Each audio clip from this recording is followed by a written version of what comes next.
Yo,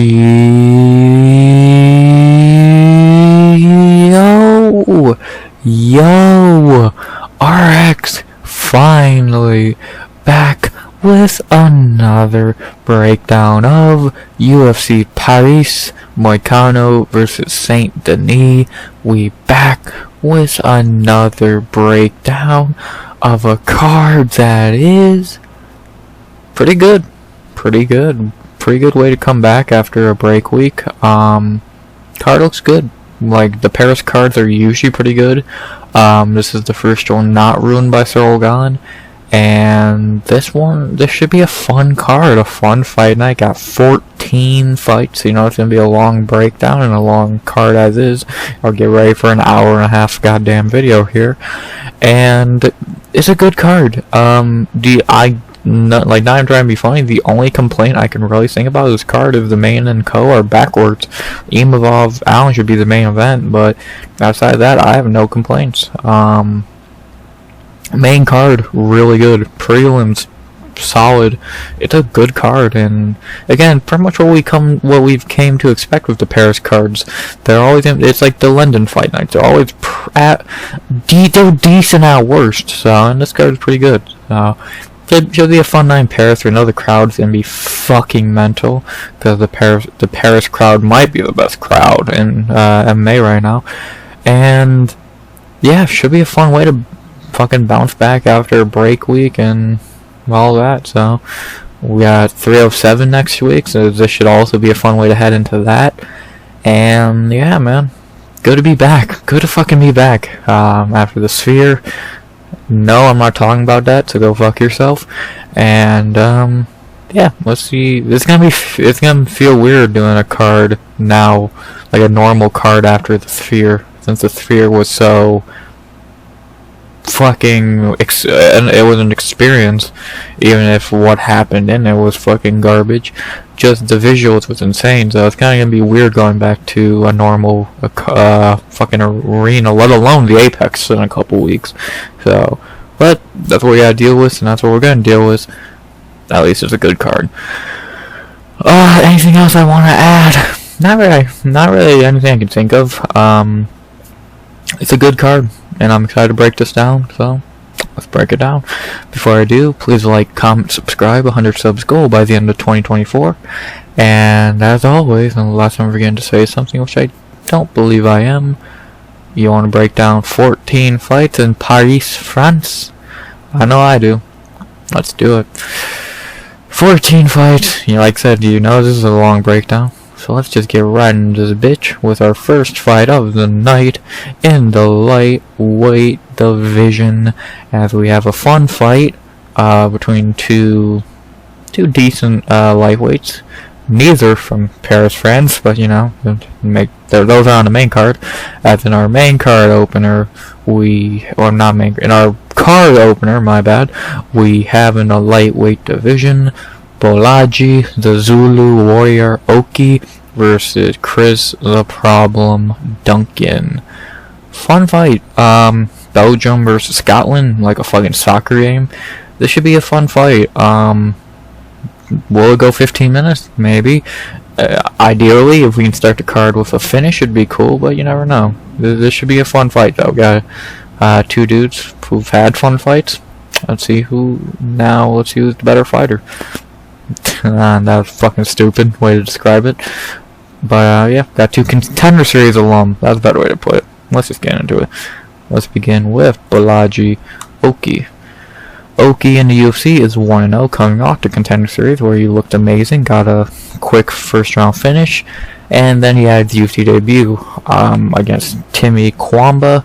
He did not look great. He clearly won, but it wasn't like dominant. Like, the split decision was bullshit. He clearly won that fight, but he should have looked better. Let alone I even has Kwamba on super short notice, because if you see his next fight, Damir Hazovich. So it was not a very disappointing performance, but I will give him a break. It was his debut jitters in the Apex, all that shit. Now he's back in a crowd, in front of a crowd. In front of a crowd for the first time. And hopefully he doesn't get jitters because of that, because I could see you getting even more fucking jittery than just debuting. But if he doesn't fucking get the fucking butterflies in his stomach and all that bullshit, he should be able to have a good performance here. He is a talented fighter. Is he green still? Yes, that Cutelaba fight definitely showed that, but he is good. He's 28 years old. This is his 11th pro fight. He's not bad. He's went 15 minutes 3 times now, 4 times in his career. One of those was an L, the other 3 were W. So we know he can go 15 minutes. He had a little bit of a ground game, but we all know his bread and butter, as we can see, is in power and getting those knockouts. So, and against a dude who has a bad chin like Chris Duncan, that's really interesting. Hopefully we get the Oki we saw in Contender Series and before, and even the fights before then, and not the dude we saw against Cutelaba, who's very timid and just underperforming, I guess. But I guess we'll see. I think either Oki we get, I think, should be able to win this fight, but you never know. You never know. If he comes in here like the guy we saw against Cutelaba, he could easily lose. So we'll have to wait and see. I'm intrigued. It's good to see Oki back. He's taken a little bit of time off, but hopefully he's gotten better in that time. And let's see what he can do here. First fight, opening the card. First fight in the UFC in front of a crowd. See how he does, man. See how he does. To talk about his opponent, Chris Duncan. Chris in the UFC is 2-1, I believe. Yes, he is. Coming out to Contender Series, where he did go 1-1. In his first Contender Series fight, he lost to Slavaclaus. A year later, he came back and beat Charlie Campbell. That win is actually aging very well. And since getting his contract into the UFC, he's went 2-1. Those 2 wins were against Oumar Morales and Ashmuz, both in front of a crowd, so he had that experience. And then his last fight was his first L in the UFC to Manuel Torres. That's not aging very well after the sphere. Losing to a guy who just got badly fraud checked could be doing a little better. But yeah. Duncan's a weird case. It seems like ever since he got his fucking contract, he's kind of became a more, I want to say smart fighter, but I feel like that's not the right term. A more fucking boring fighter. Like the Oumar Morales fight, all he did was cuddle him for 15 minutes. The Ashmuz fight, he couldn't finish a dude who had a fucked up arm for most of the fight. And the Manuel Torres fight, he got fucking starched, which again, not aging well. So I guess it is kind of smart because you're not allowing your fucking chin to get cracked, because we've seen a few times his chin is not the strongest. Slavaclaus knocked him out, Charlie Campbell almost knocked him out, Manuel Torres cracked him, so his chin's not strong. His cardio is okay, it's not amazing. His ground game he probably has a better ground game here. The only thing that Oki probably has over him in that department is strength, and even then we don't know. He might have better cardio than Oki. We've seen him go 15 minutes in UFC more. Same amount of wins by decision.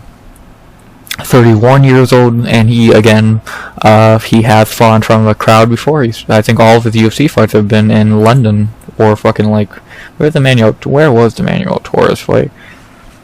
Where does this say that shit? In Mexico. So yeah, he's fought in front of a crowd before, and so he knows how that feels. So he's not gonna get the fucking jitters.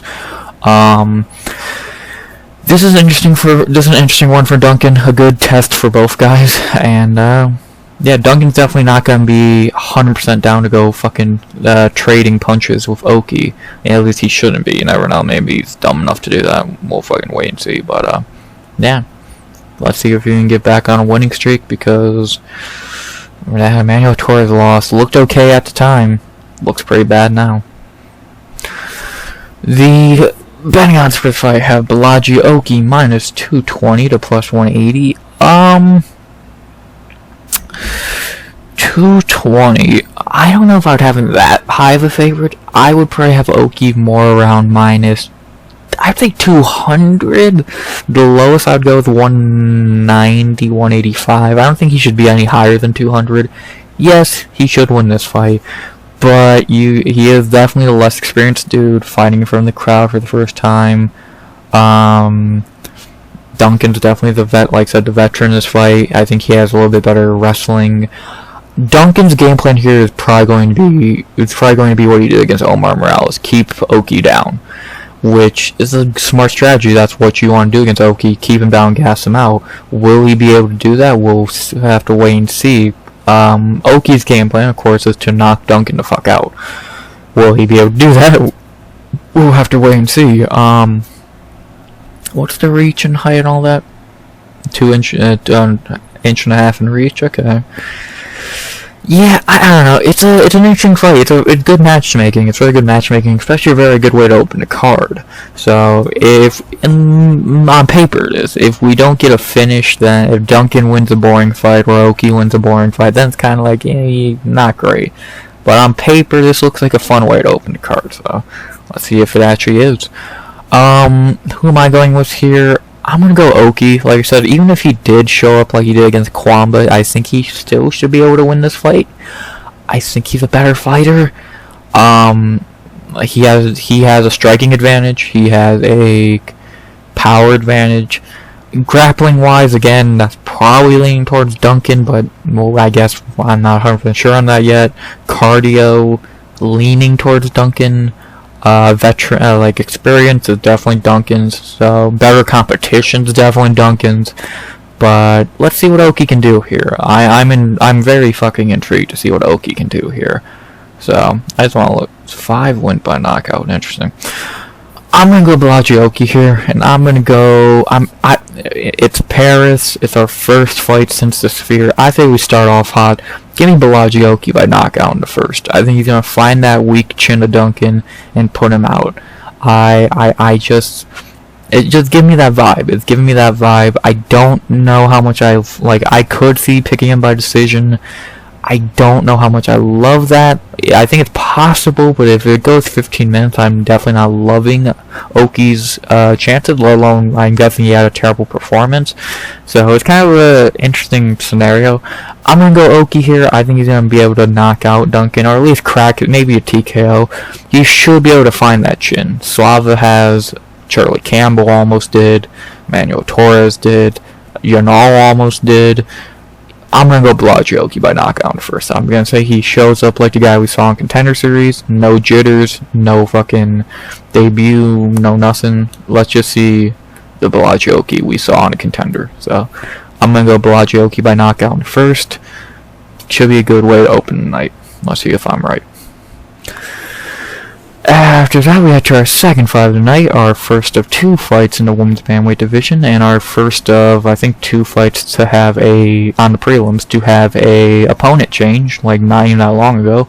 I'll talk about that in 1 second, but first we got to get into who we're talking about, as in our second fight of the night, in the women's bantamweight division. A pretty good fight here. I'm a big fan of this fight. I think this could be really fun, as we have Nora Wonder Cornolle versus Jacqueline the Nightmare Cavalcanti. That was not her nickname 2 weeks ago or whenever she fought. I swear. I'm gonna look back in my video. I swear that's her new nickname. But speaking of that, like I just said, Cavalcanti did just fight not even that long ago. So why is she back already? Because she is stepping in for Jermaine Durandamy. Nora was meant to be fighting GDR, which is a ginormous fight for her, but sadly GDR got injured or whatever and had to pull out. So, and by my bad, there are three fights, so I'll talk about those 2 when I get there. So yeah, and probably not. Nora's probably not the biggest fan of that, because if GDR is a lot bigger and a lot bigger fight. And this might be a harder fight than GDR at this point, but we'll have to wait and see. Still a really good fight. I think this could be a really intriguing fight. The winner probably gets ranked. I'm intrigued. I'm very intrigued. So I see what happens. Can't really think of anything else to add besides. Let's talk about Nora Cornolle, our first French fighter of the night. Let's see how she kicks off tonight for the French. Well, she's done a good job so far, going 2-0 in the UFC, beating Jocelyn Edwards and Melissa Mullins. She looked good in the UFC. The Edwards fight wasn't amazing, but it wasn't terrible. She did fine. Was it a questionable decision? A lot of people would probably say that, and I thought it was even a questionable decision. But she didn't look terrible. She looked fine. I'll give, just like I said with fucking Oki, debut jitters, and that was in Paris a year ago. so I'll give her a break. She came back earlier this year, and beat up Melissa Mullins, completely fraud checked her as a giant underdog. So, and that's one of the most interesting performances of the year. So that really shot Nora's stock up. Like, I picked her to lose that fight, no less. So she looked good. She fucking complete fraud checked Melissa Mullins. That was impressive. That was really fucking impressive, and kind of what she needed after underwhelming Edwards performance. So can she build on top of that in a really tough fight here against Cavalcanti? We'll see. She's not. Is she very? I'm trying to think what question I want to ask. Is she? Oh my god! Well, this is a rematch. Oh fuck! I'll talk about that in a second. This is interesting. This is very interesting.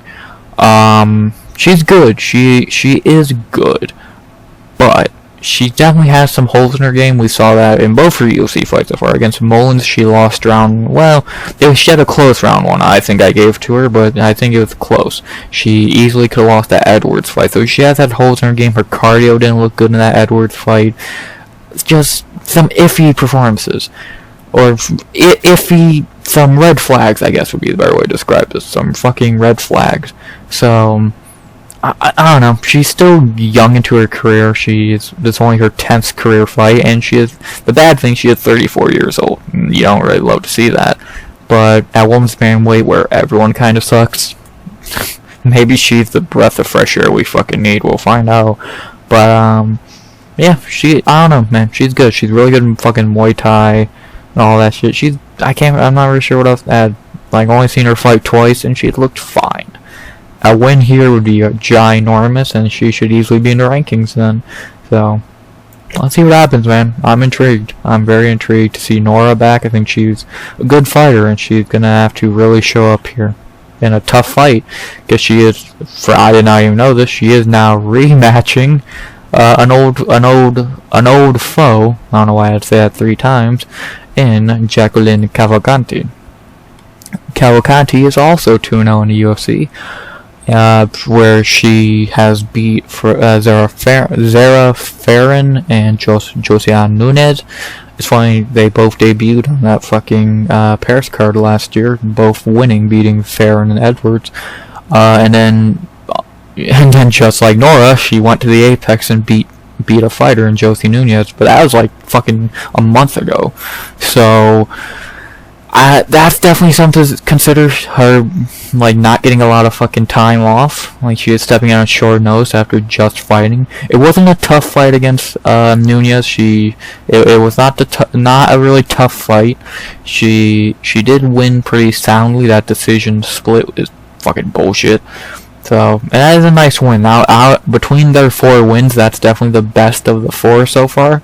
A formerly ranked Nunez is a lot better than Jocelyn Edwards and Melissa Mullins, so I'll give her that. And she did look good in that fight. She fought her fight, which is stay at range and kickbox you. Very Idira Adesanya like. So that definitely it's an interesting fight, and knowing now that it's a rematch, because I don't remember that until just seeing that now, that's even fucking more interesting. So this is gonna be a really intriguing fight, and especially since their first fight was only 3 years ago. Like, this wasn't fucking 10 years ago, it's 3 years ago. It was Cavalcanti's second career fight and Nora's first career fight, so definitely some interesting things to consider. And it's gonna be a good fight, man. I'm excited for this fight.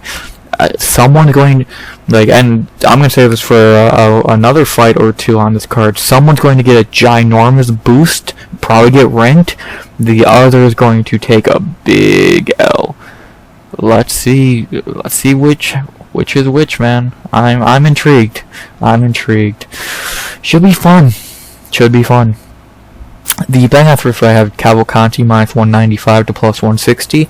I do get it. She has looked a little better in the UFC, and she did win their first fight 3 years ago. So definitely interesting to think about. Would I have her minus 195? I don't know if I'd have her minus 195. I'd probably have, I think Cavalcanti probably should be the favorite with a lot of context, but I don't know if I would have her be almost minus 200. I would lean more minus 140, I think sounds good. Minus 140 to plus 120. I think that makes a little more sense. Sounds a little more on the nose of what it should be. It's gonna be a good fight. It's gonna be a close fight. I don't think this is as one-sided. Yeah, I think this is fucking accurate. It's a 50-50 fight. Who can implement their game plan better? I know that's the most generic fucking saying in the book, but it's true.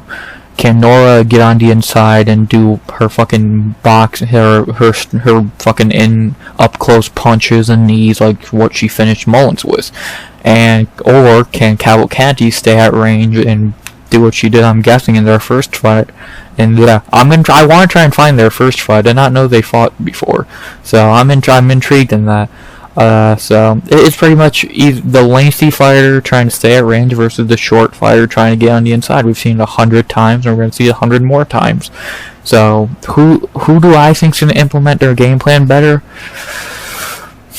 God, this is a close fight. Big fight at women's bantamweight. Not the only one.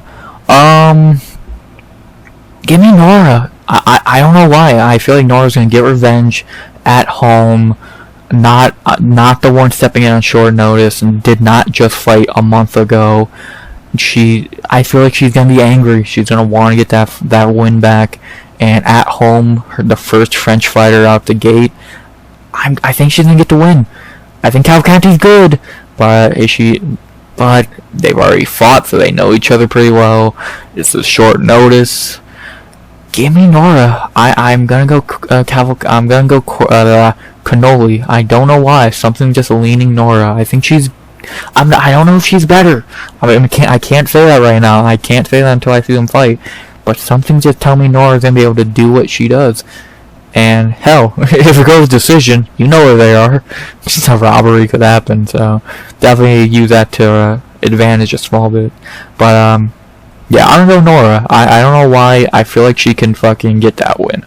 Get that win back, and let's fucking see them. Let's see. I'm excited for this fight. I think this could be a really fun fight. These two are not grapplers, so they're gonna fight. And I'm gonna go Nora to win that fight. So, give me Nora Cornolle by decision. Let's see what happens in this rematch that I did not even know was a rematch till 5 minutes ago. Sweet. Cornolle by decision. After that, we head to our third fight of the night in the flyweight division. Probably the worst fight on the card. Well, second worst fight on the card. Not really sure why this fight is so high on the card. I know it's only the third fight, but why is this not the first fight? It's probably the second worst fight on the card. I don't really get this. I think they both kind of suck, but that's what I think. And then our third fight of the night in the flyweight division, we have Daniel Barez versus Victor El Magnifico Altamirano. It's a fight. I guess, yes, that's about what I would say. It's a fight. Is it a good fight? No. Is it a bad fight? I don't think it's a bad fight. These two are not boring, but it's just not a fight where I'm like, oh, I gotta watch that. This is an Apex fight. Like, the first two fights tonight, those are good fights. These are good fights. This is a fucking Apex fight. You would see this in between the shitty heavyweight fight and a random strawweight fight in the Apex. So, yeah, I don't think this fight's good. So, but prove me wrong. These two have had good fights before. Let's see if they do it again. Let's start with Daniel Barez, one of the few Spain fighters in the UFC.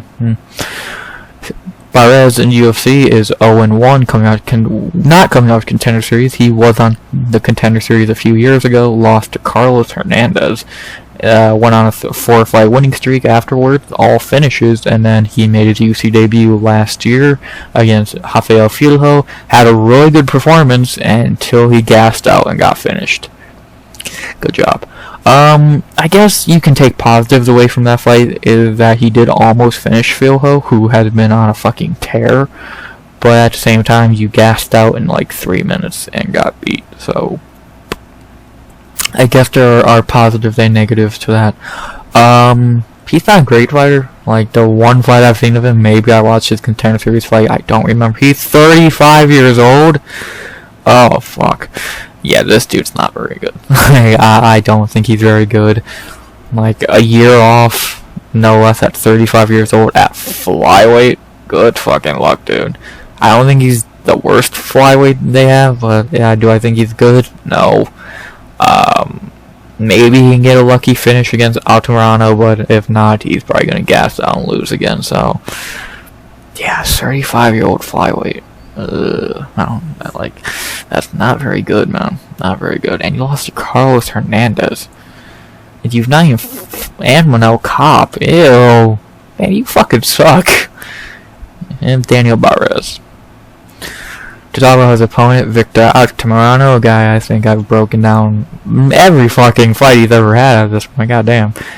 I saw him 9-0. I was like, what the fuck? No, he's in the UFC. He's 2-3. He is coming off Contender Series where he beat Carlos Candelario. Not much better. What's up with these guys fighting Carloses on Contender Series? His 2 wins in UFC are Daniel Laceda and Vinicius Salvador Oliveira. No, not a different person. And his 3 losses are Carlos Hernandez, Tim Elliott, and Felipe Dos Santos. Even though he got robbed in that Dos Santos fight. And I have full fucking faith he got robbed in that fight. So he's really 3-2 in the UFC, so... Altamirano, he's a weird fighter. He's not good. Like, he fights really strange. He fights like they're fucking sparring half the time. Like, he has no ground game, as we saw in the Tim Elliott fight many times. Fucking... His cardio's never been amazing. He's never really been known for power outside of the fucking Larceda fight. Like... I don't know. I've never really been super impressed with Altamirano. The only time I was the Larceda fight, because that was a banger. Outside of that, Hernandez, really. Salvador, sure. Elliott, okay, that's respectable. Beating Felipe, like, I guess that's an okay win. Like, he's just never been a fighter that jumps off the page in any fucking sort. He's 33 years old. What the fuck's up with these old flyweights? Like, he's just not very good. Like, he's never gonna do anything in the UFC. He's just not good enough, especially with how good flyweight is. So, I just don't really, he's never impressed me. He's never going to impress me or anyone. I don't think he's ever really impressed anyone, so maybe that changes Saturday. I'd fucking doubt it, but I guess we never know. So, I don't know what to really say with Altamirano. He's trying to just box you up for 15 minutes and badly box you up at best, so... No, not a great fighter, and not a great fight. The betting odds for this fight are pretty much a pick'em. I think Altamirano's jumped out to a small favorite the last time I checked earlier, which I agree. Altamirano should be like minus. I think he is minus 130. I think he should be like minus 130, 140. He's a better fighter. He's 2 years younger. He's had a lot more experience in the UFC. He's fought better competition in the UFC. He's beat better competition in the UFC. He's just a better fighter than Barez. He has a bit more cardio, and I think he's just a better fighter. Not really sure what Barez is going to do to beat him, unless... Can he grapple? I didn't even look at his fucking win percentage. Yeah, like, I guess his best way of winning is grapple Altamirano for 15 minutes, which could easily work, ask Tim Elliott.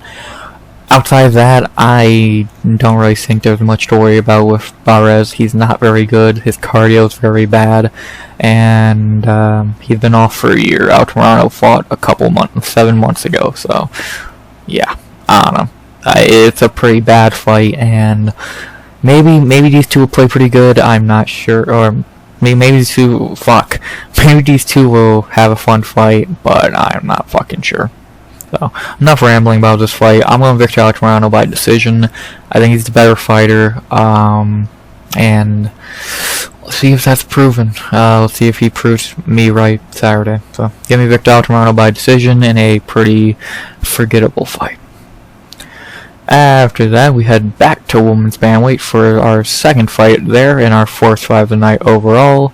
And this one is not as good as the first one, but I think a little more important because one of these two is actually ranked somehow.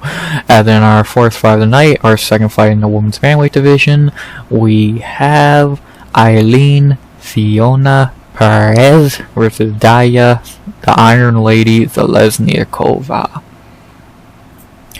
Second fight at Women's Bantamweight tonight, and this is another interesting one between two prospects. You know, Ailín is ranked somehow.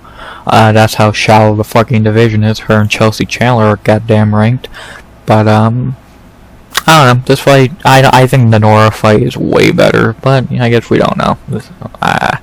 Maybe this fight could be good, but I have my fucking doubts. Neither of these two have impressed me much, and let alone neither of these two have had a really banger, so guess let's wait and see, man. Let's just get into this, I guess. Let's begin with the ranked, somehow, Ailín Barez. Ailín in the UFC is 3-1. Her 3 wins are Ashley Evans-Smith, Lucy Cutelaba, and Jacqueline Edwards, and her 1 loss is to Stephanie Egger. She's got better. Like, I know Aileen's kind of a joke, but she's actually not a terrible fighter. She's actually not terrible. She's got 3 wins in a row, yes, against low level competition. Smith, Cutelaba, and Edwards, not great fighters, but those are 3 wins nonetheless. Now, women's bantamweight, you fight who you can fucking fight, I guess. And then her loss against Stephanie Egger, debut, she fought stupid. I don't know why the fuck I remember she kept trying to shoot on fucking Edgar, which was never gonna fucking work. So, I don't know. Perez is a weird case. She's just a wrestler. She can't really strike. She just wants to take you down, pretty much. She's just trying to take you down and hold you there, like she did to Cutelaba, Smith, and Edwards. So, and the funny thing, in the Stephanie Egger fight, she was actually doing good work on the feet, and she still was trying to shoot, which I guess is just a habit, but it's like, you're winning, so don't do that. But whatever. She is ranked, like I said, at women's bantamweight right now. A win here would be 4 in a row, so I guess it's kind of hard to dispute that ranking at this point. So, I don't know. I'm intrigued to see how she looks here. See if she can live up to getting that ranking for really no reason. And, like, I don't know. Maybe she's trying to break the stereotype of the OnlyFans fighters being pathetic, because I could think of a long list that have not done half as good as she has. So, yeah, I don't know. Ailín, we know we know what we're getting with her, a wrestler. Not going to be an exciting fight, but what can you do? So, if it works, it works. To talk about her opponent, Darya Zheleznyakova. Zheleznyakova in the UFC is 0-1. That was one of the worst robberies of the year against Rendon. There's no fucking way she won that fight. Like, that was one of the worst robberies of the goddamn year. I don't know what the fuck the judges watched. Zheleznyakova looked fucking terrible in that fight. Like, legitly awful. So, I don't know why they signed her after that debut. Like, what does it? I don't know how she looked on the regional scene, but in her first UFC fight, I saw nothing impressive. Her striking looked terrible. Her ground game, she was getting wrestled. Her fucking cardio sucks. Like, she easily lost that fight. Like, and Rendon's good. Like, so it's not even a bad loss. She just clearly lost that fight. So, I don't know. I don't know. Zheleznyakova is fucking trash, and clearly the UFC is trying to push her, giving her a big step up like Perez. Why they're trying to push her, I don't know. She's not good. She didn't win her last fight, so I don't know. Maybe they see maybe they saw something we didn't. I don't think anyone saw what they saw, because even if you think she won that fight, she looked terrible. So, I don't know. I'm not impressed with her in the slightest. I think she's a joke, and let's see how she does here. A big step up in competition. Show how good you actually are, because if we're going off that Rendon fight, you looked pathetic. So, let's see how she does, man. Big step up. The betting odds kind of agree with what I think. Ailín Perez minus 270 to plus 220. Hard to disagree. I think you can move Perez up to even like minus 190. She should win. Like, what did I say a minute ago? Zheleznyakova ground game looked terrible. What is Perez going to try and do? Wrestle her. She's gonna fucking beat her. She's just gonna wrestle her for 15 minutes. Like, Zheleznyakova has no ground game and no cardio. She's going to get fucking annihilated. So, I'm going to Ailín Pérez by decision, clear 30-27. It should not be a difficult fight to score, and it should not be a difficult fight for Pérez at all. Zheleznyakova is not good. Like, she's just not. So, give me Ailín Pérez by decision. She should win this fight very fucking easily. If she loses, then Zheleznyakova show something impressive, because fuck, that Rendon fight was terrible. So, I don't know. I don't fucking know. Ailín Pérez by decision. I don't know. Let's just see. A lot of question marks here. A top 15 ranking is on the line. That's sad. Ailín Pérez by decision. Sigh. Now we get into 3 really easy fights to predict in a row, so this shouldn't take very long, these next 3 fights. So, enough wasting your time. 35 minutes in, about to be 36 minutes in. Let's get into some easy, quick fights to break down, because they're quick because they're easy.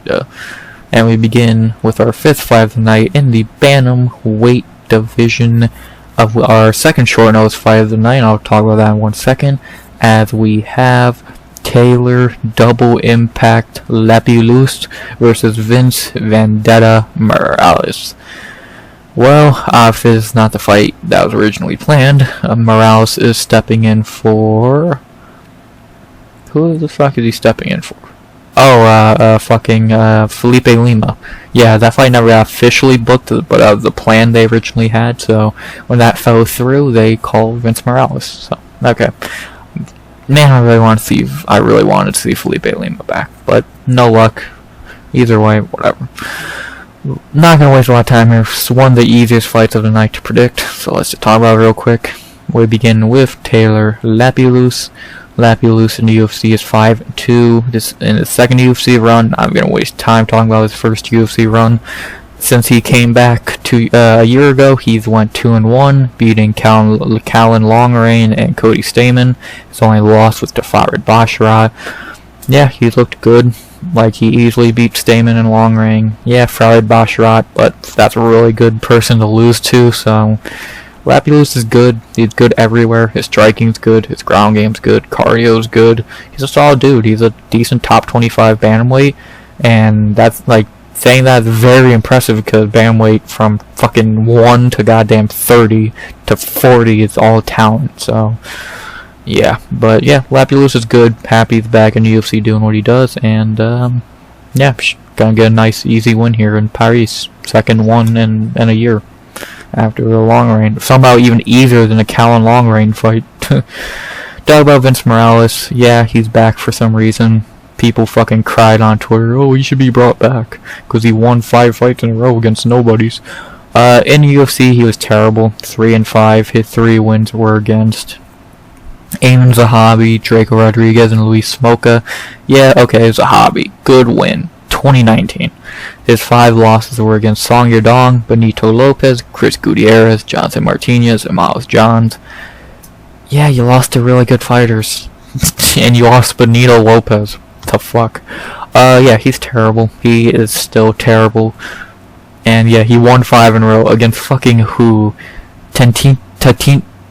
Trey Uto Isha Chipata, who I think was a former UFC fighter, yeah, but he's fucking trash. And Hunter Azure a month ago. Ooh, what a fucking joke. I'll bring him back because he's nice on Twitter. Fuck off. He's fucking trash, man. He's gonna, when he gets 30-27 here, I'm gonna laugh at people for, you gotta bring him back because he fucking won 5 fights in a row against a fucking nobody. Pfft. Morons. The betting odds have Taylor Lapilus minus 350. You could have minus 500. He easily could be your lock of the night. He's not mine, but he's one of the 4 that could be. He's gonna win this fight pretty easily. 30-27. Just gonna be the better fighter because he is the better fighter. Give me Taylor Lapilus by decision. He's not really a finisher. If he was a finisher, I'd pick a finish, but he's never really been a finisher. So just give me Lapilus by decision. Quick, easy win for him to have 2 in a row and go from there. Lapilus by decision very easily.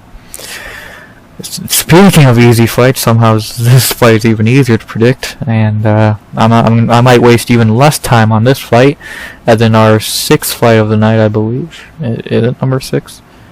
Yeah, 6th fight of the night in the lightweight division. We have somehow an even easier fight, another fight, and another fight that changed due to short nose replacements, as we have Ľudovít, Mr. Highlight Klein versus the Predator Roosevelt Roberts. Rob is stepping in for Nicholas Moda. Why the fuck was Klein fighting Nicholas Moda to begin with? I don't know. But at least this fight makes sense because it's a short nose fight. Nicholas Moda, why? He beat Tom Nolan? No one cares. That guy's trash. So I don't fucking get it. I don't get it. But whatever. Whatever, man. I don't. Not gonna waste your time here. Ľudovít Klein has won 5 in a row. He's 5-0-1 in his last 6, beating guys like Ignacio Bahamondes and Thiago Moises. I wonder what he's gonna do to Roosevelt Roberts. Give me Ľudovít Klein by knockout in the first. My lock of the night. Yes, he is the biggest favorite on the card. No, I don't care. He's my lock of the night by knockout in the first. Easiest one of his career. Not much to say. Roosevelt Roberts is a joke. After that, for our 3rd easy pick of the night in a row, we had to lay heavyweight for a fight that I wonder who's gonna win, a wink wink. As in our co-main event of the prelims, we had to lay heavyweight, a bigger weight class. Haven't seen that on this card yet. As we have Oumar versus Woon Jung. I wonder who's gonna win this fight. I'll talk about this a little bit. Let's begin with Oumar Oumar, whatever. In UFC is 1-0. In his UFC debut, he easily beat Tukakos, whatever. He easily smashed him in about 3.5 minutes. No surprise there. Yeah, he's getting another layup here. He's an interesting prospect. He's not really been tested yet. Like, even on the regional scene, I don't think he beat anybody. Like, I don't recognize a single name of any of the people he beat. Let me look. Former UFC dude. Yeah, that's how I recognize that name. I think that guy fought in Ghana or some bullshit. What about? I don't think this is a former guy. I don't know who it is. Though he did beat some former UFC fighters, but they were terrible former UFC fighters. And now he's beating guys who are about to be former UFC fighters. So I don't know. The UFC's, I get it. At least this fight actually makes sense. They're trying to build up Oumar because he's a young prospect in Paris. Light heavyweight does not have a lot of great fighters right now. Sure. Why not? I'm okay with it. He's an interesting prospect. He has good grappling. We didn't see his striking at all in his debut. So hopefully that changes, but besides that, yeah, he's decent. From what I've seen, he's perfectly fine. He's gonna easily win here. To talk about his opponent, Woon Jung. Jung in the UFC is 4-3-1. His 4 wins are against Cadiz, not fucking trying that name, Mike Rodriguez, William Knight, and Kennedy Nzechukwu. His 3 losses are against Dustin Jacoby, Devin Clark, and Carlos Alberg, and he had a draw with Sam Alvey in 2020. That's not very impressive, Chief. Yeah, like, do I even need to lie to you here? He fought the Hulk? What the fuck? Never mind, maybe I am gonna pick that's not the Hulk. Jokes aside, yeah, he's just cannon fodder here. Like, who are we fucking lying to? He's just here to be cannon fodder. And that's all he's gonna be. He's here to get beat up by Oumar and then get cut. He should have already been cut. He's lost 3 in a row. But I guess the UFC's like, hey, we can use you one more time to get fed to fucking one of our prospects. So, I guess that's what they're gonna do. Well, not what they're gonna do. That's what they did. So, cool. The bang out for his fight have Oumar minus 500 to plus 350. Yep. Yeah. Can't disagree. Let's see. How do I think Sai is gonna win this fight? I probably decision by a submission. So yeah, Oumar is going to win this fight however he wants, really. I'm going to go Oumar side by submission in the second. I think that sounds right. He's probably going to just take Jung down until he can finally lock in a submission, and when he does, he has an easy win. So, yeah, give me Oumar side by submission in the second. Pretty easy fight. Actually as easy as you can get at light heavyweight. Hopefully we see a little bit of his striking. That'd be ideal. That's the only complaint I had about his UFC debut. And besides that, Oumar side by submission in the second. One of the easiest picks of the night with Lapilus and Klein. And now we stay at light heavyweight for our featured prelim, the worst fight on the card. It's gonna be entertaining, but goddamn, is this fight fucking trash. And then our featured prelim in the light heavyweight division. Oh my fucking god. We have Ion the Hulk, speak of the devil, Cutelaba versus Ivan Erslan. Who the fuck is that jabroni? Who the fuck is Ivan Erslan? What? UFC, what is your love boner for Ion Cutelaba? He's fucking horrendous. Like, he's one of the worst fighters of our era. At point fucking proven. Like, Lord have mercy. Whatever, let's just talk about this fight. Let's start with the great Ion Cutelaba. Ion in the UFC is 6-9-1. Nice. Those 6 wins somehow are against Jonathan Wilson, who the guy Oumar beat. Cool. Not even gonna try that fucking name. Khalil Roundtree, making next week now look great, and Devin Clark. Oh, and Tanner Bowser. Sure. His 9 losses: Misha Serkinov, Jared Cannonier, he fought Jared Cannonier, Glover Teixeira, Magomed Ankalaev twice, Ryan Spann, Johnny Walker, Kennedy Nzechukwu, and Felipe Lins, and he had a draw with Dustin Jacoby. How is he still fucking here? Like, if you want to say, oh, he has exciting fights, rarely, when he does fight. Felipe Lins, that fight was fucking awful. Besides that, like, yeah, he got beat by Ryan Spann quickly, Johnny Walker submitted him, and Nzechukwu beat him, Bowser, he beat. Like, Cutelaba's horrendous. Like, he's truly a pathetic fighter. Like, he I don't even know how to describe him. Like, I've seen heavyweights with better I think Shamil Gadzhiev has better cardio than Cutelaba, and fight IQ no less. He's stupid. He hits hard and that's it. He has no cardio, no durability, no wrestling, no heart. He's fucking awful. Like, he's a joke. He's a fucking joke. The only night I'll ever say the only night he has ever not been a joke is when he fought Devin Clark, because for some reason he shaved his head and he became the best fucking fighter in the world. Besides that, terrible. He's fucking awful. So, I don't know, man. He's bad. He's fucking bad, and I don't even know how he's still in the UFC. Hopefully, if he loses this, we don't have to watch him ever again, because he's fucking pathetic. Oh god, he sucks. The bad thing, the guy he's fighting, I've not heard he's good either, so great. We're watching 2 guys who are fucking horrendous fight. Can't wait. Let's talk about his opponent, Ivan, whatever the fuck. Ivan is making his UFC debut, getting signed from KSW. Yeah, I don't think Ivan Erslan is on the level of that the Riddler guy or fucking MVP when it comes to signings lately. Yeah, I've heard this guy's terrible. Like, I heard when he got signed, what is everyone beating this motherfucker? Did everyone in the fucking world beat this guy? Goddamn. Like, when he got signed, I literally got DM on someone on Twitter that said, yeah, this guy's fucking trash. Fuck, great way to start your career, buddy. Yeah, I've not heard anything good about this guy. He's probably trash.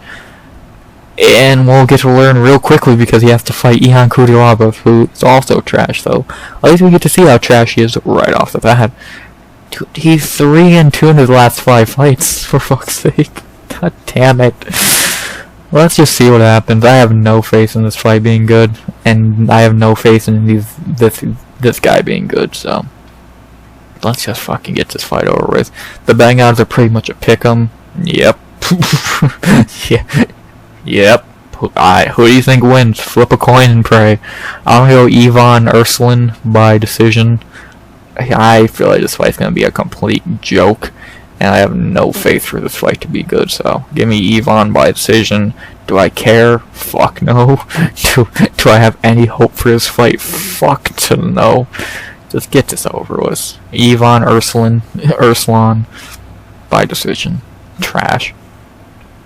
Boom! Those are the prelims. 50 minutes in. Not bad. Sorry, that was loud. They start good. They start really good. Trash. Not gonna be great. These will be fun because these will be quick fights. Well, this won't be quick, but this will be funny. These two will be quick finishes. This could be good, but it also could be terrible. So, yeah, I have my doubts. Shocker. So that's the prelims. Couple good fights: Klein, Oumar, Cornolle, Lapilus, Oki. But then you got your bad fights like Cutelaba and fucking Victor Altamirano. So, it is what it is. Not a bad prelims. Now we get on to the main card, which is fucking stacked for a fight night. This is gonna be a great fucking main card. So let's get right into that bitch. Why don't we? As we begin in the lightweight division with a very fun fight that could go. No, it's gonna go one way. Maybe it goes a different way, but I doubt it. As in our main card opener in the lightweight division, we have. Fuck. Talking for 51 minutes straight ain't fun. For us, Smile Killer Ziam versus Matt the Steamroller Frevola. Good fight, as expected. I see Matt Frevola in the fight. This should be a fun way to open the main card. Lightweight.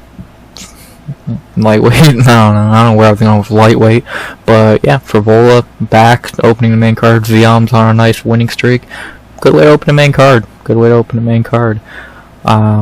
Anything else to add before I get into the fighters? No. Let's get into them. We begin with the Frenchman, of course. For us, Ziam.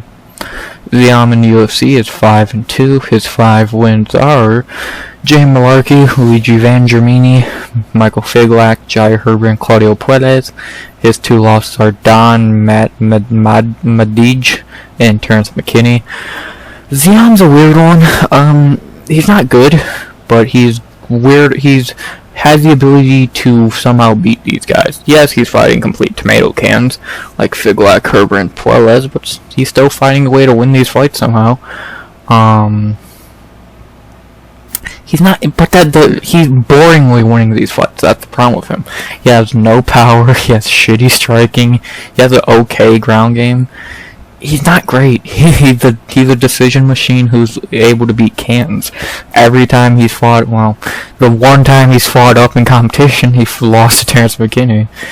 Like Jai Herbert, James Malarkey's a good win, but outside of that, like, he beat 4 terrible fighters and he lost to some nobody in his debut. So I don't know. Like, good for Ziam. He's got 3 wins in a row, but against awful competition and boring fights. So, I don't know. Like, I still think he has the same problems he's had his whole UFC career. He has no heart. He has a weak chin. And we're gonna figure that out fucking Saturday, so maybe extend his winning streak to 4 and I look like an idiot. I guess we'll have to wait and see. To talk about his opponent, Matt Frevola. We all know Matt Frevola by now. We all love Frevola. 5-4-1 in the UFC. His 5 wins are Jalen Turner, Luis Pena, Gennaro Valdez, Atman Azaitar, and Drew Dober. His 4 losses are Polo Reyes, Arman Tsarukyan, Terrence McKinney, and Benoit Saint-Denis, who we'll talk about later, and he had a draw with Lando Venata. We all know what we're doing with Matt by now. He's a fucking tank. He's just gonna run at you and try and knock you out.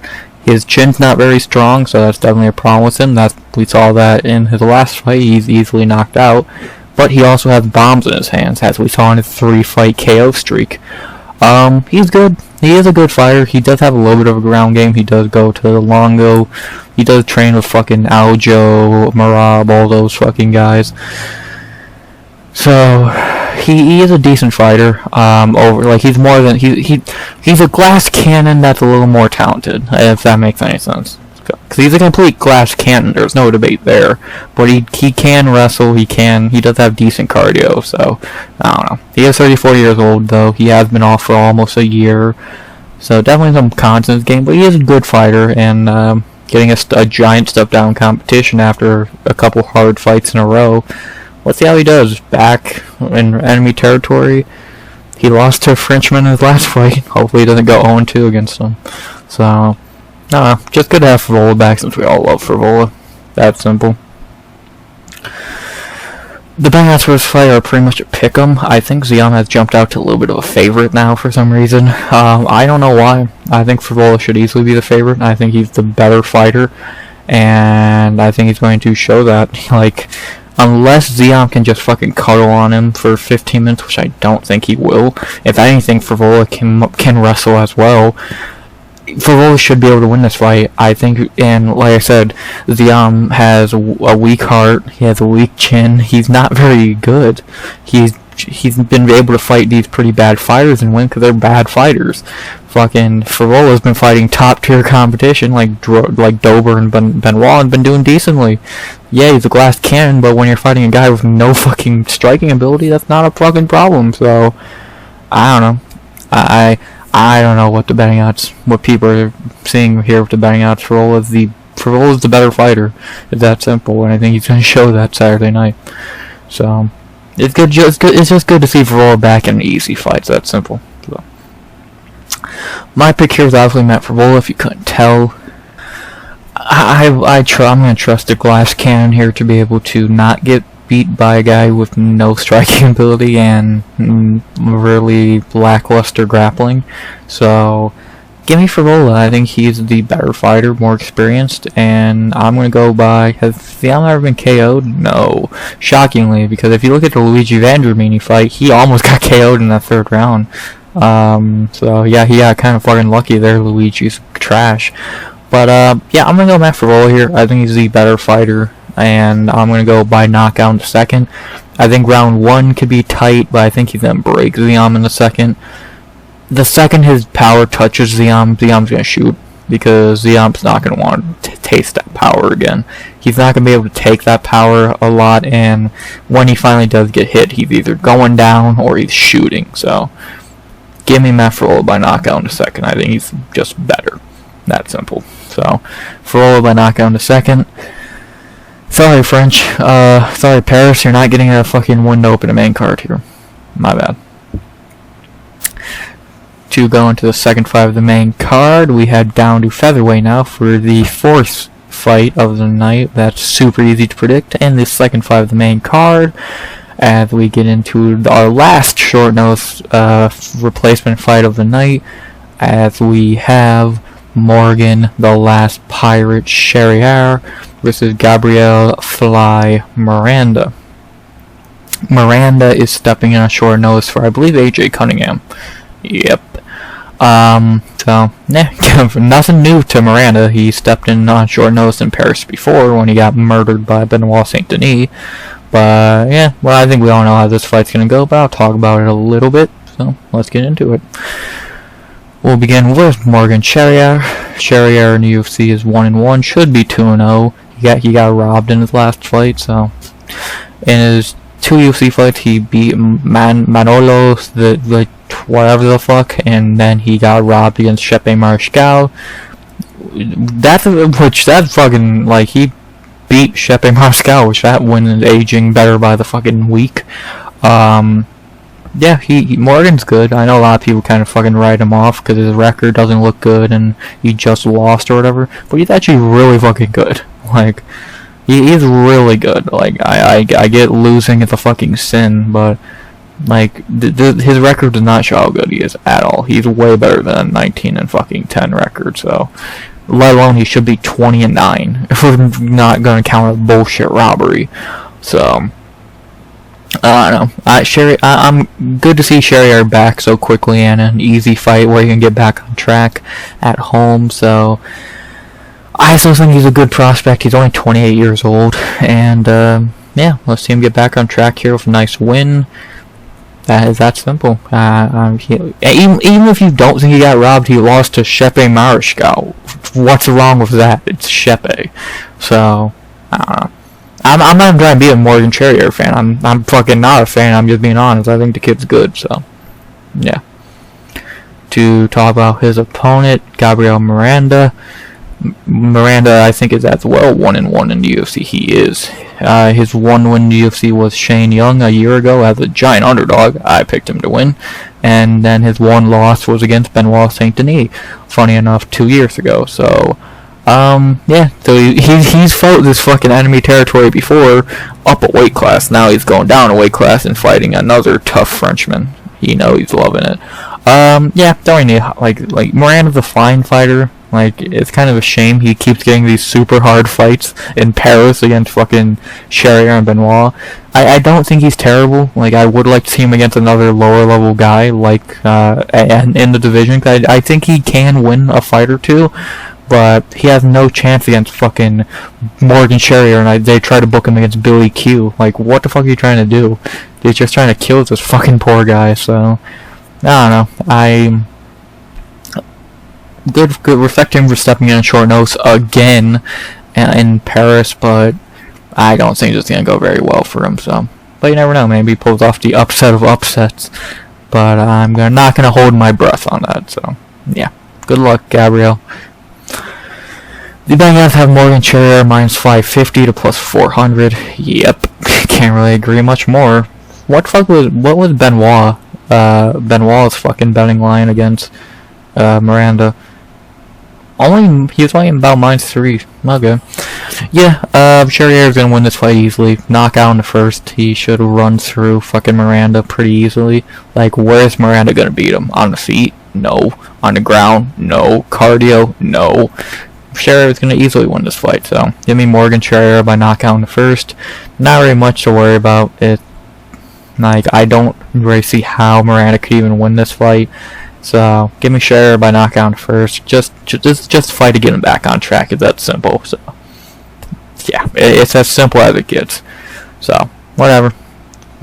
Respect to Miranda for stepping in again on short notice in Paris, but it's gonna end just like the last one by him getting finished. So, whatever. Knockout in the first for the last Pirate. Now we get into my favorite fight of the night, because this dude's literally my profile pic on Twitter this week. So you know I'm excited for this fight, and this is an amazing fight anyway. Like, this is a fight you want to watch. This is gonna be fun.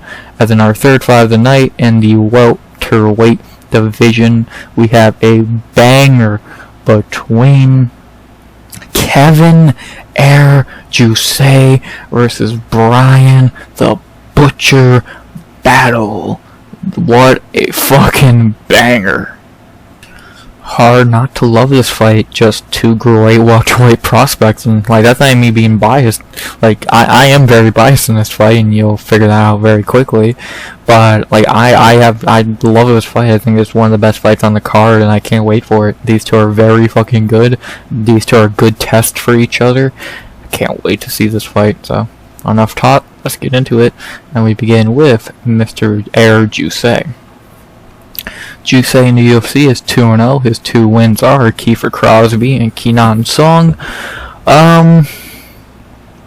He looked good. He looked good in his first two UFC fights, easily beating Kiefer Crosby in a round, dominating Kenan Song. Yeah, we've never got to see much of his ground game. Yeah, he got that submission, but that's about it. He does leave his chin up very high in the air, and Bryan battle is going to be the hardest fight of his career. Like this. Well, he did fight JDM. I didn't know that, but we'll not count his third career fight in 2019. So, I think Jousset is really good. He's from City Kickboxing, so he has really good kickboxing. No duh. His ground game, I don't think, is terrible. Like, again, we did see him get that submission against Crosby, but that was his first career submission. So and it was just a basic rear naked choke, so who knows how hard that was to get. So I'm intrigued to see how he does here, getting a really hard fight in his third UFC fight, but I guess that just shows they have a lot of faith in him, so I'm intrigued. I'm very intrigued, man. See how he can do here. He's gonna want to keep this on the feet, because I think Battle's probably the better striker, or a better grappler, and he's gonna want to keep it at range, because that's what he does. He's a fucking kickboxer. I think he's the much longer fighter. Jesus. 75, 77, 60. Well, I guess the reach and all that's actually pretty close. So, but he wants to fight at range. It's a lot like the Cavalcanti situation. You want to fight at range instead of letting Battle get on in a pocket. But Battle can also fight at range to an extent. He has a head kick knockout in his resume, and he's just a really good fighter overall. So, I'm excited for this. And Jousset, we're gonna see how good he is. I'm intrigued. Talk about his opponent, one of my favorite fighters, Bryan Battle. Battle in the UFC is 5-1-1. I say 6-1 because he made Angelos quit. His other wins in the UFC since winning the Ultimate Fighter: Gilbert Urbina, Tresean Gore, Takashi Sato, Gabe Green, AJ Fletcher. His only loss in the UFC is Renat Fakhretdinov, which was on super short notice, and it was against Renat. So, shit happens. Battle's a great fighter, and he's getting better. Like, I saw someone make this fucking tweet the other day during fight week. It's why does no one talk about Bryan Battle? It's a good question. He's looked amazing in the UFC outside that Renat fight, winning the Ultimate Fighter, beating Urbina, beating Tresean Gore, killing Takashi Sato, flatlining Gabe Green at home, beating AJ Fletcher. Yeah, he's not beating the best competition, but he's looking great doing it. He made Angelosa quit, and now he's fighting a tough dude in Kevin Jousset. If he wins this, he deserves to be right up in that conversation of right outside the top 15. He already fucking should be, in my opinion. Fuck. So, I'm excited for this fight. I'm excited to see how Battle does here. He's definitely the better grappler with 5 submissions on his record compared to Jousset's 1, and he can strike as well. Does he want to strike in this fight? It's not the worst idea in the world, but I would probably go for the path of least resistance, which would be taking Jousset down or wearing on that gas tank and all that. But I guess we have to wait and see what he wants to do. Jousset wants to have this fight in one area. Battle could have it in 2. So let's see what he does here. I'm intrigued. I'm intrigued. It's such a great fight. Like, even being a Bryan Battle fan, I can even admit this fight's amazing, and this could go a lot of ways. So, I can't wait. One of the fight easily could be 5 of the night. Like, this is gonna be fun. So, that's all I can really say. The Bangouts vs. fight have Bryan Battle minus 185 to plus 155. Would I have him that big of a favorite? Maybe? Nah. I'd have Battle a little more, minus 150, 160 at most. I think 185 is a little much. Jousset is very good, but Battle definitely could win in more areas of this fight, and is definitely a more experienced fighter. I get they're both 10-2, but in the UFC, Battle's had way more fights. He's been in front of the crowd more. And this is Jousset's first UFC fight in Paris, so we'll see how that gets to him on the main card. I'm intrigued. I'm very intrigued. I can't wait. Of course, like I said, I'm biased. Bryan Battle's literally my profile pick this week. I'm going Bryan Battle, one of my favorite fighters, but he could lose this fight. If he did, would I be shocked? No. But I think he has a little more path to victory here with his wrestling. He can strike. He probably has the power advantage. He might have the cardio advantage. He has the experience advantage. I'm going to go Bryan Battle, but it's not going to be easy. I'm excited, though. I'm very excited. And let's see what happens, man. I'm excited. It's going to be a fun fight. Keep an eye on this one. I'm on Bryan Battle by decision. I don't think he gets a finish. If there's a finish in this fight, I think it would be a Battle submission. Outside that, I think it's going to go 15 minutes. So, I'm excited. Give me Bryan Battle by decision. After that, we head to our fourth fight of the main card, heading back to the featherweight division for a decent fight, if not a fight that's just as easy as the Charriere fight in my opinion. So, not gonna waste a lot of time with this fight. I think it's a pretty easy one to predict, but you never know. Well, you never fucking know, I guess. As in our fourth fight of the main card, going back to featherweight, we have a fight between William Jaguar Gomez versus Joe Anderson Tubarrio Burrito. Fun fight. Kind of sucks for Joe Anderson Burrito because he is meant to be fighting Dan Ige. Not even that long from now, or maybe he already was meant to, but Ige pulled out and fucking some shit happened. So now he's fighting Gomez, not even getting a top 15 guy. So kind of sucks for him, but after he wins this, he'll get top 15 at least. So yeah. But let's first start with William Gomez. Gomez in the UFC is 3-0, questionable. He really should be 2-1. His 2 wins should be Jarno Aarons and Yanis. Actually, he should be 1-1-1. Never mind, I forgot about that. He should be 1-1-1 because his 1 win is against Jarno Aarons. He easily won that fight. Good for him. Then he had a complete robbery against Francis Marshall, and he beat fucking Yanis by nutshot. He kept kicking him in the fucking dick, and the referee, I think it was Big Dan, just said, "Oh, no, I'm done." Oh no, that fucking idiot.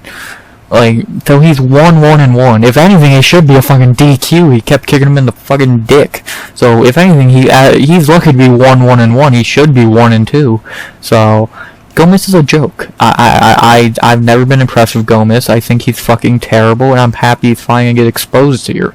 So, fuck him. I think he's fucking terrible. He's not exciting, he's not good, he's not powerful, he's a fucking bum. So, when he gets exposed here, I'm gonna fucking love it. Let alone it's against a really good fighter like Burrito. Can't wait. Fuck William Gomez, bum bitch. To talk about his opponent, Joe Anderson Burrito. Burrito in the UFC is 5-1. His 5 wins are all in a row, with them being Andre Fili, Luke Alexander, Weston Wilson, JSP, and Jack Shore. His 1 loss was in his UFC debut against Bill Aljo after he came off the Contender Series, beating Diego fucking Lopez. That aged well, and then Shepe Mariscal before then. God damn. Burrito's a great fighter. Like, Burrito should be top 15 by now. Dude, on a 5-fight winning streak, beating Thiele, JSP, and Jack Shore, and now he's about to beat William Gomez to make it 6. Like, if he's not ranked after this, that's bullshit. Get Bryce Mitchell out the goddamn rankings. Like, fuck. And that Bill Aljo fight was his debut. I talked about it a few times. He had debut jitters. He didn't show up and fight. That simple.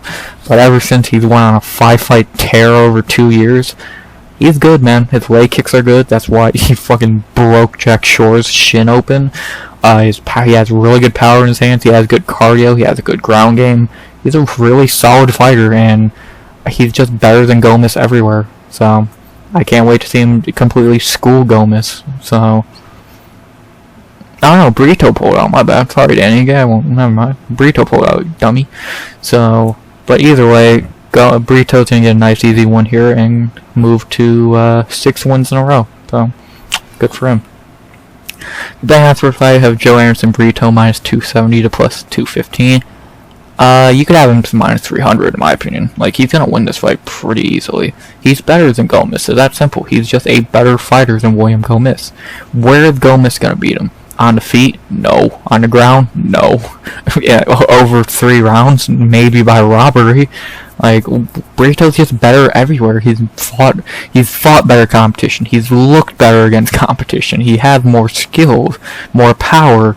He's gonna chew up Gomez's legs. He's just a better fighter. It's that fucking simple. And when he completely 30-27s or even finishes Gomez, I'm gonna fucking laugh, because I've been calling Gomez a fraud for a year now, and it's just gonna be proven correct. Unless he wins by fucking nutshot again, which is William Gomez, you never know. So, either way, give me Joe Anderson Burrito by decision. If he wants to finish him, he will, but I think he's going to just do a quick, easy 30-27 and get out of there with a win. So, yeah. Path of least resistance, and, yeah. Joe Anderson Burrito by decision, pretty easily, just a better fighter. Gomez is trash. That simple. That fucking simple. Now we get into the big dogs as we go into our 13th fight of the night and our co-main event of the evening. This should be the main event since it's the biggest fight on the night. The biggest fight of the night. Ranked number 6 versus ranked number 8. How is this not the main event? Either way, well, Imavov was scared. Either way, our co-main event of the evening, a ginormous fight in the middleweight division, as we have Nasruddin, Russian sniper Imavov versus Brendan All-In Allen. This is gonna be a fun one. This is a ginormous fight in the middleweight division. The winner is whoever wins this, one fight away from a title shot. If they get a finish, maybe they even get a title shot. You know they want to skip Sean Strickland at every fucking chance they get. This is a ginormous fight. Like this, I'm fucking shocked we're getting this fight almost. And with how UFC has been this year, these two would be fighting two people that makes no sense for them. But the UFC wanted to give us this fight. I'm happy they did. They wanted it to be 5 rounds, but someone was fucking scared.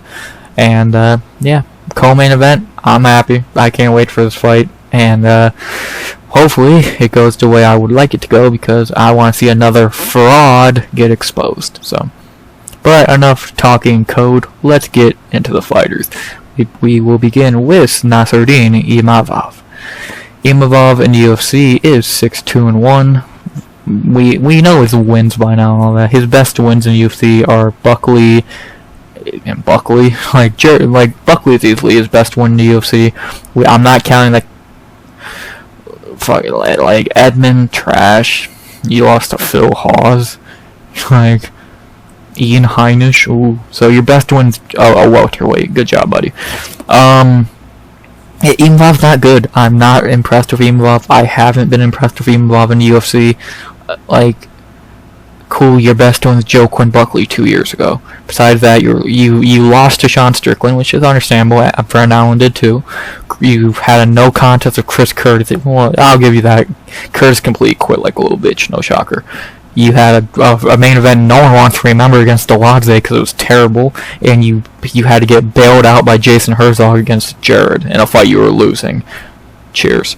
Yeah, he's not good. He's not fucking good, and I'm not impressed with him. If he wins this fight convincingly, I'll shut up and fine. If he wins this fight convincingly against Brendan Allen, I'll shut up and prove I'll say I was wrong on my recap.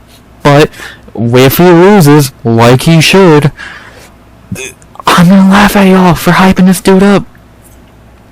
I'm gonna laugh at y'all and then disrespecting Brian Allen, which I'll get to in a second. So I could either laugh at y'all or I could either be laughed at. Whichever one happens, I'm fine with. Imavov, I've said what I've said. Your best win is a welterweight. To talk about his opponent, Brendan Allen, a guy who is somehow underrated as he's on a 8-fight winning streak. I didn't know that was fucking possible.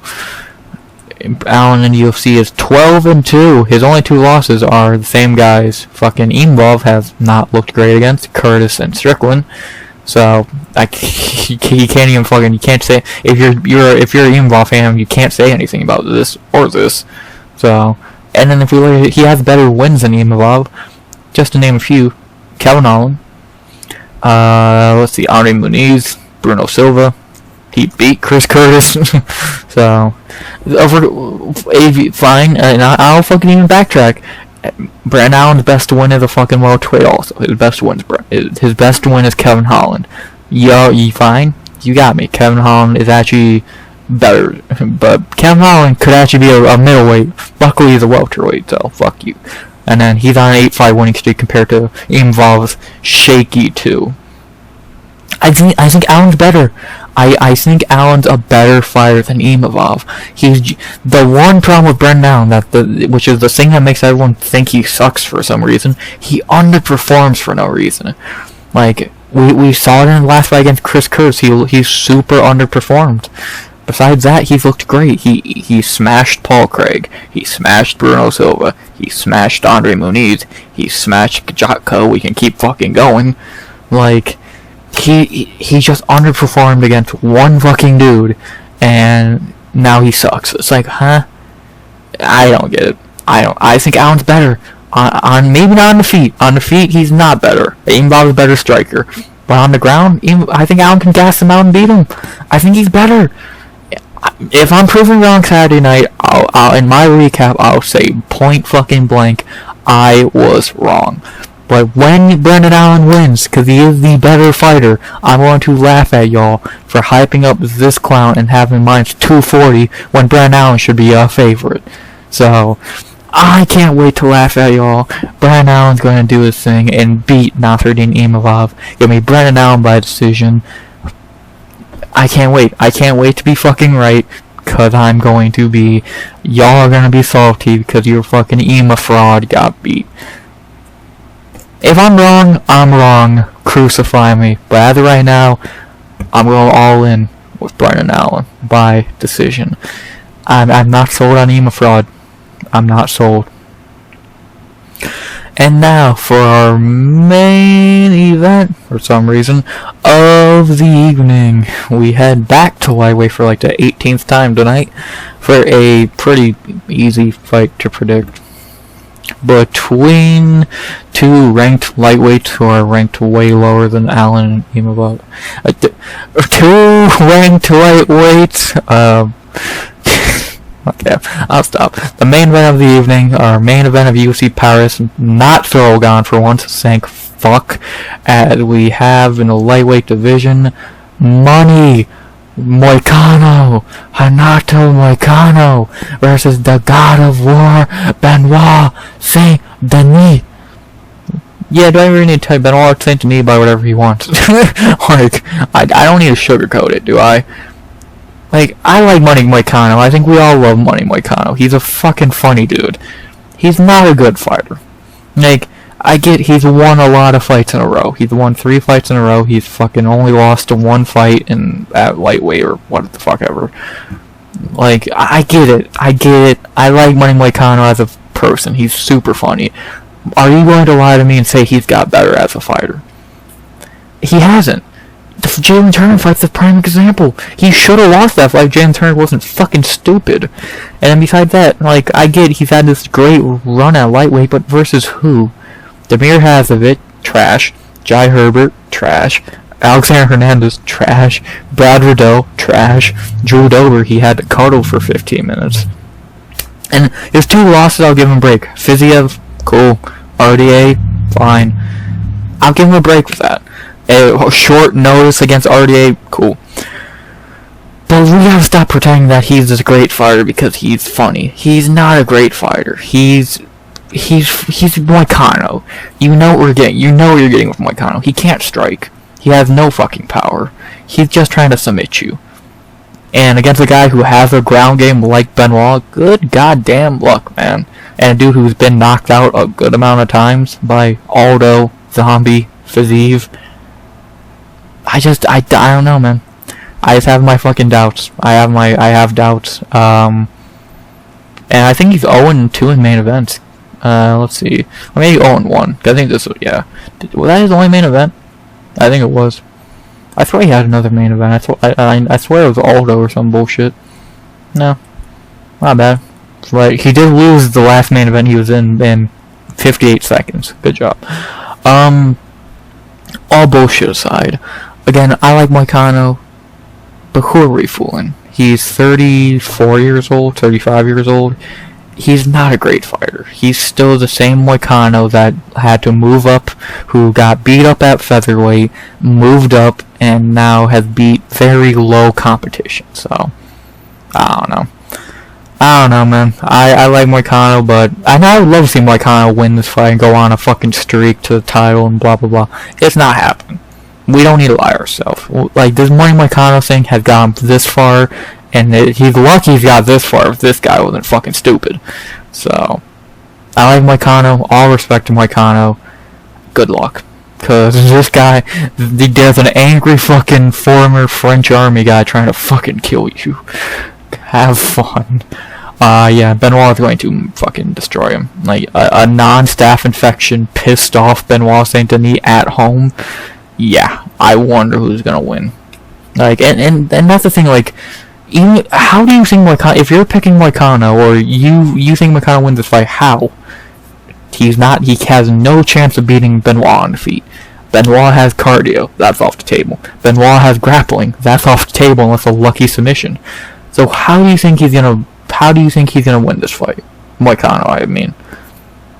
You tell me. If he wins this fight any other way besides a lucky submission, good on y'all. Yeah. How? Come on. Decision? Fuck no. This ain't going 25 minutes. The fuck are you smoking? So I'm on Benoit Saint-Denis by knockout in the second, maybe even the first. He's pissed off after that Dustin fight. He's going to try and murder Moicano, and I think he's going to. So give me Benoit Saint-Denis by knockout in the second, maybe even the first or second round. Good luck, Moicano. You're gonna need it, brother. Moicano wants money. Fuck, made for your funeral. Benoit Saint-Denis by knockout in the second to send Pérez home happy. Boom. Those are finally my goddamn picks. To go over them one more time before I fucking run out of oxygen, because fuck, I just talked for an hour and a half. Bolaji by knockout in the first. Nora Cornolle by decision. Victor Altamirano by decision. Ailín Pérez by decision. Taylor Lapilus by decision. My lock of the night, Ľudovít Klein by knockout in the first. Oumar by submission in the second. Erslan by decision. Matt Frevola by knockout in the second. Morgan Charriere by knockout in the first. Bryan Battle by decision. Joanson Brito by decision. Brendan Allen by decision. And Benoit Saint-Denis by knockout in the second. Bang. That's finally the goddamn card. Yeah, fun night in Paris. And let's see, if I got all my picks right, Paris would only lose what, 2 fights? 3, 4. Damn, never mind. My bad, Paris. You'd get a couple right.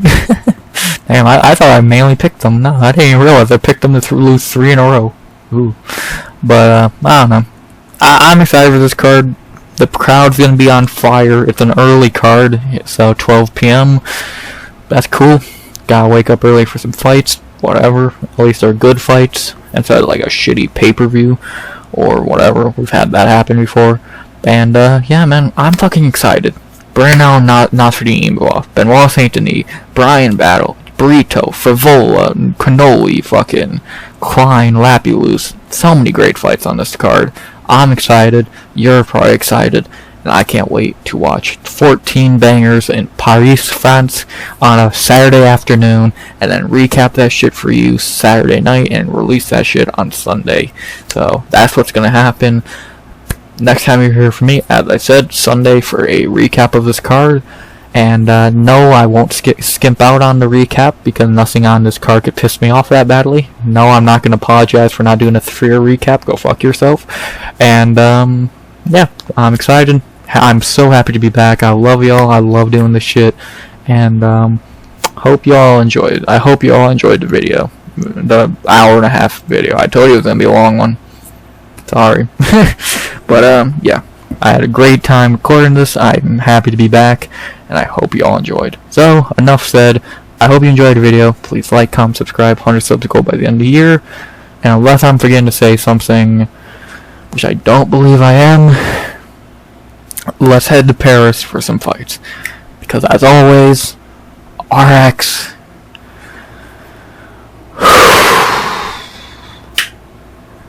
out. Good vibes, only and always.